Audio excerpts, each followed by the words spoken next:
और नौजवान साथियों, आपका बेहद शुक्रिया कि आपने अपना कीमती वक्त निकालकर आज के इस मजलिस इत्तेहादुल मुस्लिमीन की जनसभा में आप शिरकत किए और इतनी बड़ी तादाद में आपका यहाँ पर जमा होना यकीनन इस बात का पैगाम देता है कि इंशाअल्लाह ताला कन्नौज की इस विधानसभा में एक नया इनकलाब लिखा जाएगा 20 तारीख को, और आप लोग अपने इत्तेहाद के जरिए और आप लोग भाईचारगी की बुनियाद पर एक होकर आप पतंग के निशान पर बटन दबाएंगे।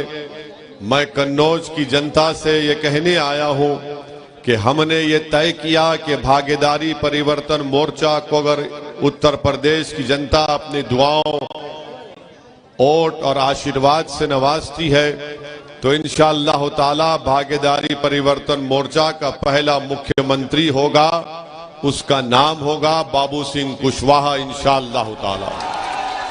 हमने ये भी तय किया कि 3 डिप्टी चीफ मिनिस्टर रहेंगे, जिसमें एक अल्पसंख्यक समाज का मुसलमान और 2 अति पिछड़ा समाज के लोग होंगे। ये हमारी सामाजिक न्याय की लड़ाई को उसको अमली जामेनामा पहनाने की हमारी कोशिश है। तो मेरी आप तमाम से ये गुजारिश है कि आप 20 तारीख के दिन जब मतदान करने निकलेंगे तो जहां पर आपको भागीदारी परिवर्तन मोर्चा के प्रत्याशी का निशान नजर आएगा और जहां पर आपको मजलिस के प्रत्याशी उम्मीदवार का निशान पतंग नजर आएगा, आप वहां पर बटन दबाकर अपने इत्तेहाद की लड़ाई और अपने हिस्सेदारी की लड़ाई में आप अपना हिस्सा अदा करिए। मजलिस इत्तेहादुल मुस्लिमीन अगर उत्तर प्रदेश को आई है और ओवैसी आपके दरमियान में आया है तो मैं यहाँ पर सियासत या राजनीति के जरिए तिजारत या दौलत कमाने के लिए नहीं आया हूँ। मैं अगर यहाँ पर आया हूँ तो अल्लाह के फजलो करम से आया हूँ। मैं यहाँ पर आता रहूंगा तो अहले दिल की दुआओं की वजह से आता रहूंगा और मेरे आने का मकसद यही है और यही रहेगा कि आपको नेता बनाया जाए, आपको अपना हिस्सा मिले। सामाजिक न्याय और हिस्सेदारी की जब बात ओवैसी और बाबू सिंह कुशवाहा करते हैं तो हमारा मानना यह है कि राजनीति में भी हमको अपना हिस्सा मिलना चाहिए, शिक्षा में भी मिलना चाहिए, नौकरियों में भी मिलना चाहिए और ठेकेदारी में भी मिलना चाहिए। मगर बीजेपी और सपा के लोग अल्पसंख्यक समाज और अति पिछड़ा समाज उनको हिस्सेदारी नहीं देना चाहते। वो ये चाहते हैं कि अल्पसंख्यक समाज के लोग समाजवादी पार्टी के लिए दरी बिछाएं, अपने पीठ पर लाठियां खाएं और अखिलेश यादव मलाई खाएं। ये अब नहीं होने वाला है।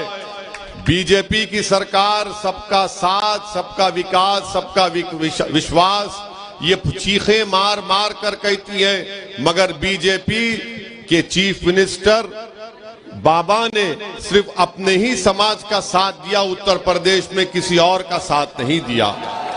वैसे ही जब समाजवादी पार्टी की सरकार बनती है तो समाजवाद के नाम पर अखिलेश अपने परिवारवाद को आगे बढ़ाते हैं।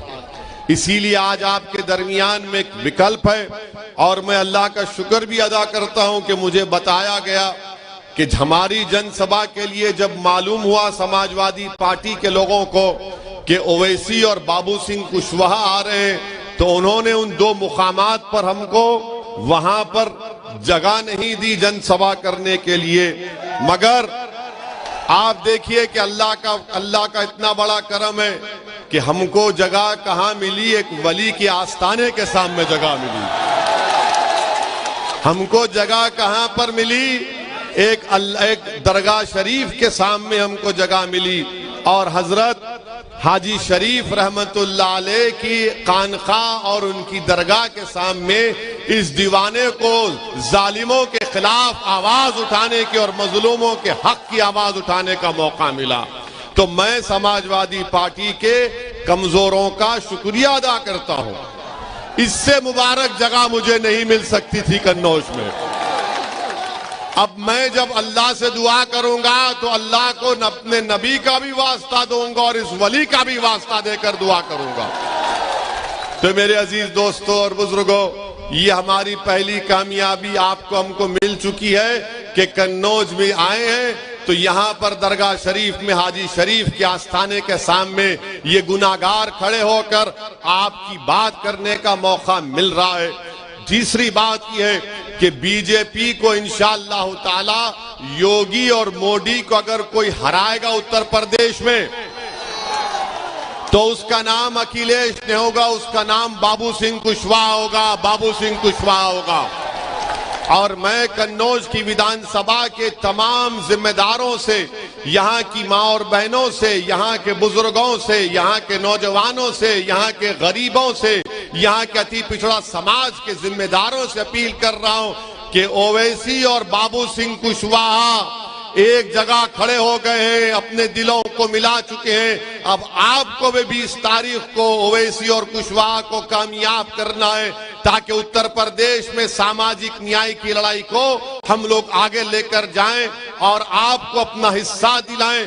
आपको भागीदारी में परिवर्तन मोर्चा को कामयाब करने के लिए ओवैसी और कुशवाहा जमा हो चुके हैं। एक मंच पर खड़े होकर मैं आपसे अपील कर रहा हूं कि आप मतदान में मेरे भाई डॉक्टर सुनील दिवाकर को अपने वोट से कामयाब करिए। यहां से जब डॉक्टर सुनील दिवाकर की कामयाबी होगी तो सही मानों में सेकुलरिज्म की कामयाबी होगी। बीजेपी और समाजवादी में कोई फर्क बाकी नहीं रहा। अखिलेश और बाबा एक सिक्के के दो रुख हैं, इनमें दोनों में कोई फर्क नहीं है। अगर आप बाबा से पूछेंगे तो बाबा बोलेंगे ओवैसी उत्तर प्रदेश में तालिबानी मानसिकता को आगे बढ़ा रहा है।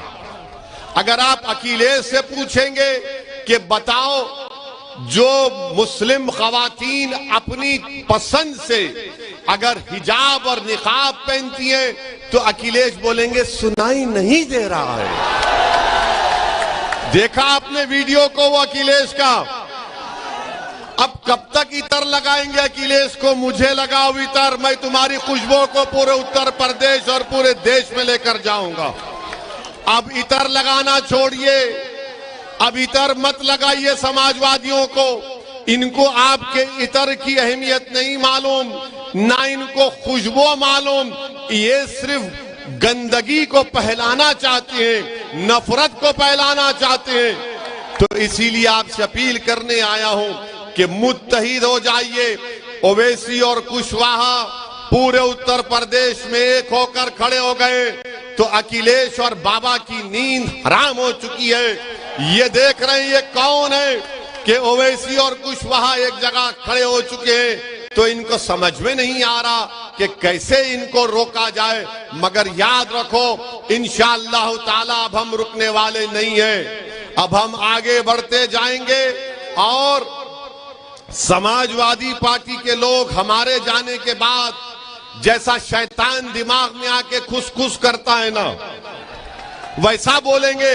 देखो ओवैसी का भाषण तो जज्बाती होता है, कहीं तुमको जज्बात में बहा कर लेकर चला गया तो बीजेपी को फायदा हो जाएगा, कहते हैं ना।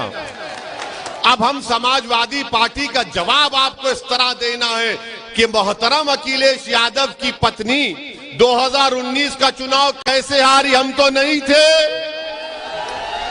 क्या हम चुनाव लड़े थे? क्या तुमने बीजेपी को वोट दिया?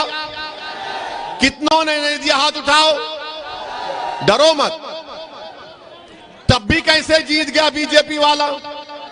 हम बोले थे आपको, हमने आकर कहा था, ये हमारे अजिन्नात आपके पास आकर कहा था आपको, तो मालूम हुआ आपके वोट से बीजेपी नहीं जीत रही है।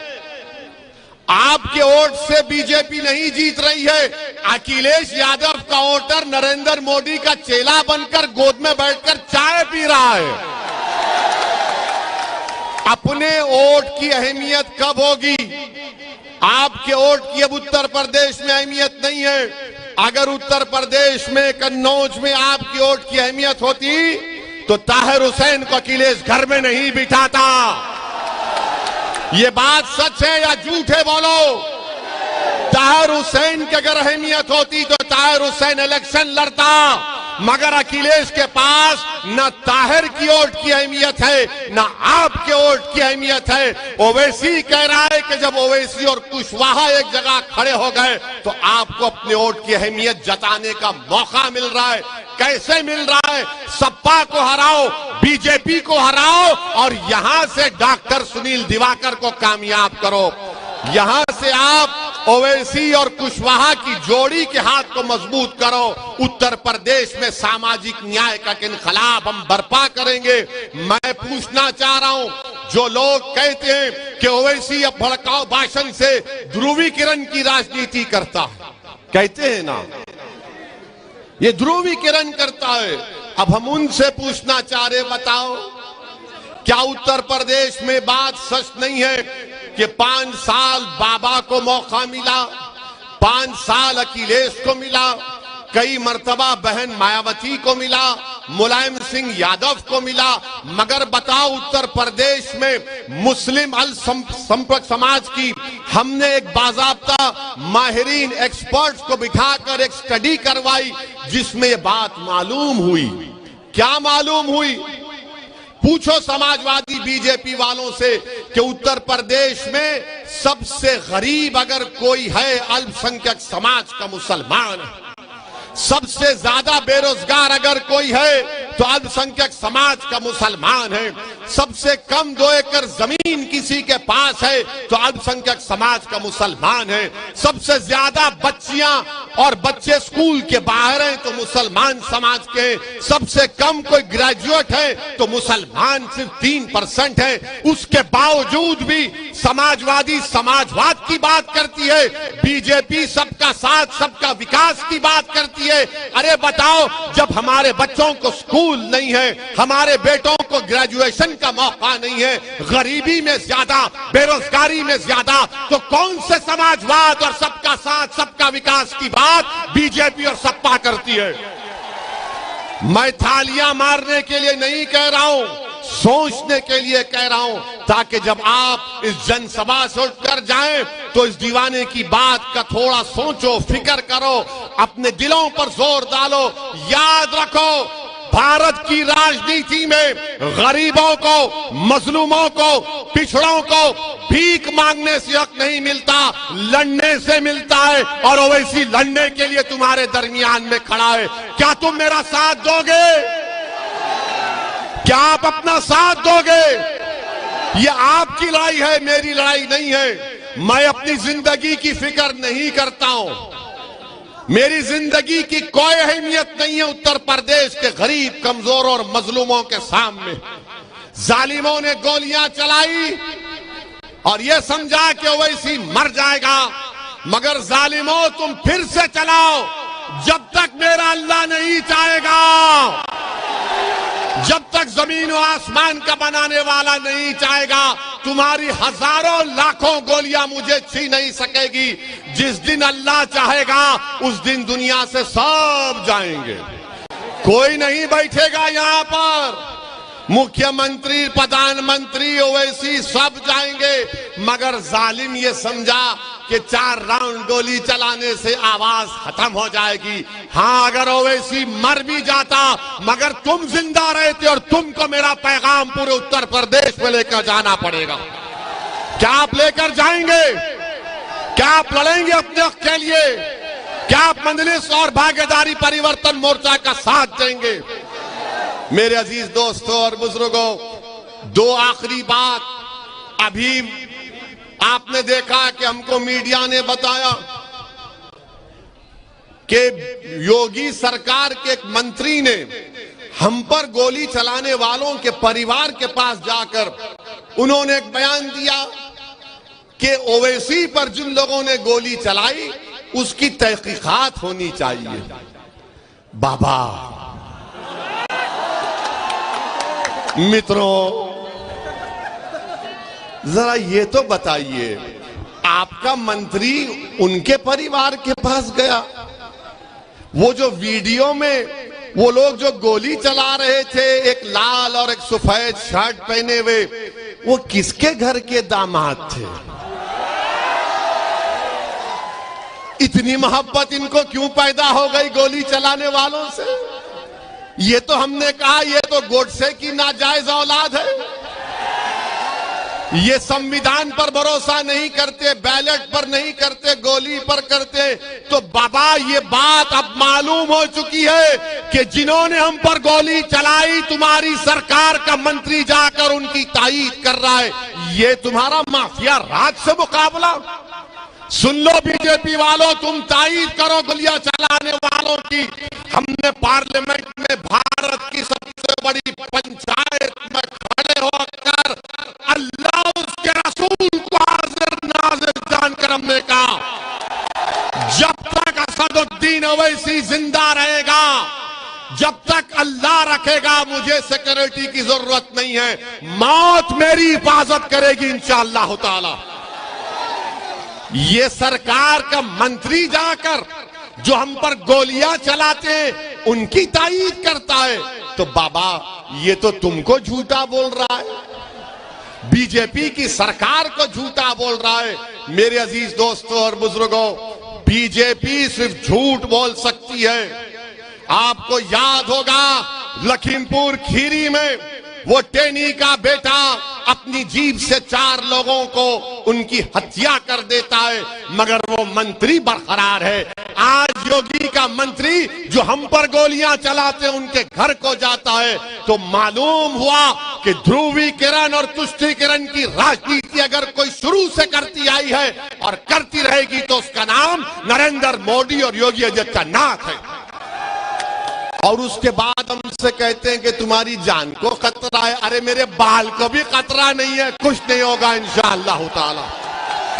अल्लाह अपने नबी मोहम्मद मुस्तफा सल्लल्लाहु अलैहि वसल्लम के सदक़े में अल्लाह ने हमेशा हमको कामयाब किया, आज भी कामयाब करेगा। और आखिरी बात, क्योंकि उड़न खटोले को उड़ना है, हमको जाना है, मगर एक बात कहूंगा, उस अल्लाह के वली के आस्थाने पर हम अपनी माँ और बहनों को देख रहे हैं। मैं उन माँ और बहनों से बड़ी अदब के साथ कहना चाहूंगा कि जब आप 20 तारीख को जाएंगे मतदान करने के लिए, अगर आप हिजाब और निकाब पहनती हैं तो फख्र के साथ पहनकर जाइए, इसलिए कि आपका राइट टू चॉइस है, यह आपका फंडामेंटल राइट है, यह आपका अधिकार है। भारत का संविधान आपको इख्तियार देता है कि आप जो कपड़ा पहनना चाहे कपड़ा पहनिए, जो खाना चाहे खाइए। ये कौन कहता है? सुप्रीम कोर्ट का जजमेंट पुट्टुस्वामी कहता है। और सुन लो, जो ये समझ रहे हैं कि सर पर टोपी पहनने से और सर पर हिजाब या निकाब पहनने से हमारे दिमागे, हमारी अकल पर पर्दा पड़ जाता है, नहीं दीवानों, तुम्हारी अकल पर पर्दा पड़ गया, हम तो आगे आना चाहते हैं। और इसीलिए जब मैंने कहा कि मेरी ख्वाहिश और मेरा ख्वाब यह है कि शायद मेरी जिंदगी में मेरी ये ख्वाहिश पूरी ना हो, मगर जो मासूम बच्ची मेरी बेटी मेरी आवाज को सुन रही है, मैं उससे कहूंगा कि तुम्हें देश का प्रधानमंत्री बनेगे इंशाअल्लाह ताला। हिजाब पहनकर तुम बनोगे तो इंशाअल्लाह ताला तुम आगे जाओगे। अरे आप इनको पढ़ने से रोक रहे, और भारत के प्रधानमंत्री बोलते हैं कि पहले और दूसरे फेज के चुनाव में हमको मुस्लिम महिलाओं का वोट मिला। देश के प्रधानमंत्री जो बच्ची पढ़ना चाहती है, कॉलेज जाकर ताकतवर बनना चाहती है, अपना हक हासिल करना चाहती है, भारत देश को सुपर पावर बनाना चाहती है, आपकी सरकार उनको रोक रही है, उनको दबा रही है। इसका जवाब भी आपको मिलेगा। मगर प्रधानमंत्री लंबी लंबी छोड़ते हैं, आदत है उनकी। मेरे अजीज दोस्तों और बुजुर्गों, मेरी इज्जतदार माँ और बहनों, आप 20 तारीख के दिन बिला खौफ और बिला झिझक पूरे इत्मीनान और एतमाद के साथ भागीदारी परिवर्तन मोर्चा का साथ दीजिए। मजलिस-ए-इत्तेहादुल मुस्लिमीन के उम्मीदवार डॉक्टर सुनील दिवाकर को पतंग के निशान पर बटन दबाकर कामयाब करिए। क्या 20 तारीख को कन्नौज की फिजाओं में और आसमानों में क्या नजर आएगा? क्या नजर आएगा? हर जगह पर पतंग होगी, आसमानों पर पतंग होगी, आसमानों पर पतंग होगी। और आप हमारे लिए भी दुआ करिए कि अल्लाह हमको जब तक जिंदा रखे, अल्लाह हमको एक बहादुर के तौर पर जिंदा रखे, अल्लाह हमको कभी मौत का डर हमारे दिलो दिमाग में, हमारी नस्लों में पैदा ना हो। बल्कि मैं तो सलाम करता हूं आपको कि आप ही की दुआएं थी, हमारी माँ और बहनों की दुआएं थी, अहले दिल की दुआएं थी कि अल्लाह ने हम पर करम किया। पहली मर्तबा आया हूं, आखिरी मर्तबा नहीं आऊंगा, बार बार आता रहूंगा। क्या आप अपने घर में मुझे बिठाकर जगह देंगे? क्या आप मुझे अपने घर में बिठाकर आप मुझे अपने बेटे के तौर पर, अपने भाई के तौर पर मुझसे मोहब्बत करेंगे? मैं उत्तर प्रदेश को आया हूं तो तुम्हारे दिल में जगह पाने के लिए, और कोई मेरा मकसद नहीं है। और अल्लाह मेरी इस नीयत को जानता है। अल्लाह आपको सलामत रखे। बहुत बहुत शुक्रिया। 20 तारीख को मेरे भाई डॉक्टर सुनील को कामयाब करिए और एक अपनी हिस्सेदारी की लड़ाई में सदा करिए। अस्सलाम वालेकुम व रहमतुल्लाह।